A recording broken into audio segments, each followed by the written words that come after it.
Hallo liebe Freunde des Edelrosts, willkommen zum neuen Video. Diesmal geht es nicht um die Busrestauration, sondern um meinen neuen VW SP2.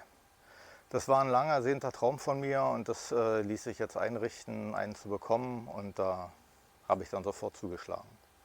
Mit den Videos war es jetzt so ein bisschen schwierig. Ich hatte weder Zeit noch Lust, was am Bus zu machen. Ich hatte einen Todesfall in der Familie und dadurch hat sich das alles so ein bisschen verzögert, weil ich da wirklich überhaupt gar keine Lust hatte, was zu machen, und ich hatte auch gar keine Zeit. In dieser Zeit dann habe ich aber trotzdem so ein bisschen das Internet durchstöbert immer mal, und dabei habe ich den gefunden und habe mich dann entschieden, den zu kaufen. Ich habe mir den eine Woche vorher angeguckt, bin ich mit dem Zug runtergefahren nach Würzburg, habe entschieden, das ist genau das, was ich brauche, und habe gesagt, ich fahre den auf eigene Achse nach Hause. Der stand 35 Jahre in der Garage, wurde aber vorher im letzten Jahr von einer Werkstatt dort in der Nähe, wurden die Bremsen neu gemacht und so ein paar andere Dinge. Und dann haben wir das Abenteuer gestartet und haben den bei 35 Grad nach Hause gefahren. Ich wünsche euch viel Spaß beim Video. Los geht's.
Nach den verschiedenen Stopps, die wir noch gemacht haben danach, einmal wirklich direkt, um nochmal in den Motorraum zu gucken, ob es irgendwie von hinten durch die Lüftung kommt, wo wir nichts feststellen konnten und dann noch mehreren Pausen, die wir ja unterwegs hatten bei der Hitze, haben wir immer wieder geguckt und es wurde ja auch immer weniger, denn dass es gerochen hatte. Am Anfang hat es ja gequalmt.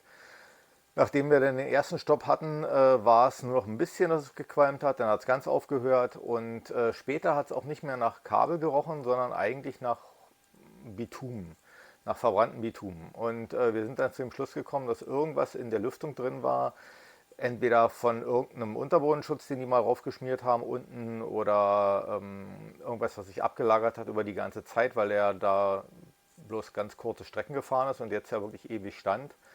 Es muss sich da irgendwas in dem Heizrohr oder im Wärmetauscher aufgelöst haben, was gequalmt hat und nachher dann nur noch gerochen hat. Nach dem zweiten, dritten Stopp, den wir hatten, hat es dann weder gequalmt noch gerochen. Da war wirklich alles weg. Ich habe jetzt hier zu Hause noch mal kurz geschaut, konnte aber auch nichts feststellen. Also es wird wirklich so gewesen sein und wir hatten am Anfang richtig Panik, dass uns das Auto abbrennt. Glücklicherweise hatte ich ja wirklich alles dabei. Ich hatte ja Werkzeug dabei, ich hatte Benzinschläuche, Benzinfilter, Vergaserdichtsatz. Ach, ich hatte dann eigentlich fast alles mitgenommen, was so geht, was ich hatte, weil alles passte ja nun nicht, aber von der Technik her schon. Und dann hatten wir zum Glück auch einen Feuerlöscher bei, den wir ja nur ein Glück nicht brauchten. So, wie gesagt, das Fahrzeug war 35 Jahre abgemeldet, kam, wie es aussieht, 1978 nach Deutschland, wurde dann hier ein wenig modifiziert. Die ATS-Alufelgen kamen da raus. Dann hat leider jemand einen Heckwischer montiert. Im Innenraum haben sie dann noch leider eine neue Armaturentafel eingebaut. Da habe ich mir aber schon ein schönes Ersatzteil gekauft. Ein Original kommt da rein und wieder die richtige Anzahl an Instrumenten, ein passendes Radio zum Baujahr. Ansonsten ist er im Großen und Ganzen in einem guten Zustand.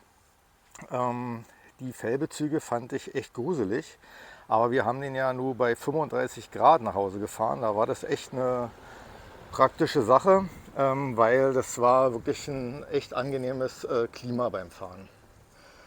Ansonsten werde ich eben ein paar kleine Veränderungen wieder rückrüsten. Wie gesagt, das Armaturenbrett, die Spiegel werden wieder original. Ansonsten, was war noch? Ja, der wurde in den 80ern mal umlackiert, also genau 1980, da sind noch die Aufkleber drin. Der war ursprünglich weiß und jemand hat den im Original rot, also was es damals gab, lackiert, aber im Großen und Ganzen haben wir das ganz gut gemacht. Hier vorne drin sieht man, dass er nachlackiert wurde, hinten an der Spritzwand, da ist das nicht so schön gemacht.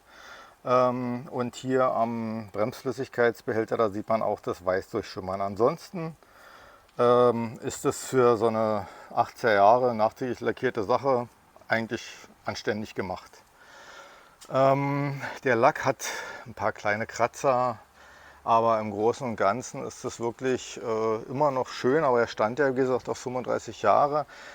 Ich habe hier als einzige wirkliche Roststelle hier unten am Kotflügel habe ich hier zwei kleine Blasen und hier einen Riss. Da werde ich mal schauen, was ich da mache, aber erstmal sollte das nicht so schlimm sein. Abschließend noch kurz die Historie von dem Fahrzeug, also 78 nach Deutschland, dann hat er zwei Besitzer gehabt. Der zweite hatte den nur ganz kurz und dann hat ihn der Vorbesitzer erworben und hat ihn auf seiner Händlernummer, also der hat ihn abgemeldet und hat ihn dann auf seiner Händlernummer, hat er den dann ab und zu immer in seinen Showroom gefahren. Der war VW Gebrauchtwagenhändler mit einem kleinen Autohaus. Aber die Witwe hatte mir jetzt gesagt, soweit sie sich erinnert, war das wirklich bloß 4, 5 Mal, wo der am Anfang bewegt wurde und danach stand er die ganze Zeit in der Garage. Sie hat vor dem Verkauf den in eine Oldtimer-Werkstatt gebracht, die haben die Bremsen überholt, die Zündung neu gemacht und eingestellt und haben dann noch neue Reifen raufgezogen und eine neue Batterie reingemacht. Das hatte ich dann bei der Probefahrt, das waren so 100 Meter, die ich da gefahren bin, hatte ich mich dann entschlossen, okay, das scheint anständig gemacht zu sein. Bremsen habe ich überprüft und habe mich dann entschlossen, den 500 Kilometer auf eigener Achse nach Hause zu fahren.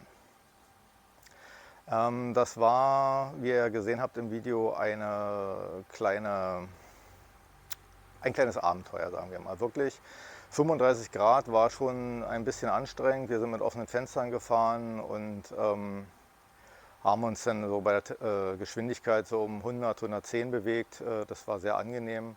Der hat in der Zeit auch nicht die wirklich angegebenen 12 Liter verbraucht. Der ist vom Werk aus mit 12 Liter angegeben, die haben wir auf gar keinen Fall verbraucht. Wir haben viel weniger verbraucht. Wir haben so wenig nachgetankt auf den 500 Kilometern, das war echt ein Witz. Nun sind wir natürlich konstant die Geschwindigkeit gefahren, das war anscheinend der beste Verbrauch, der da passt. Aber ich bin total happy.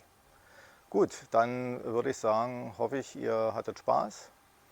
Und dann geht's, ich hoffe, nächste Woche mit der Busrestauration weiter.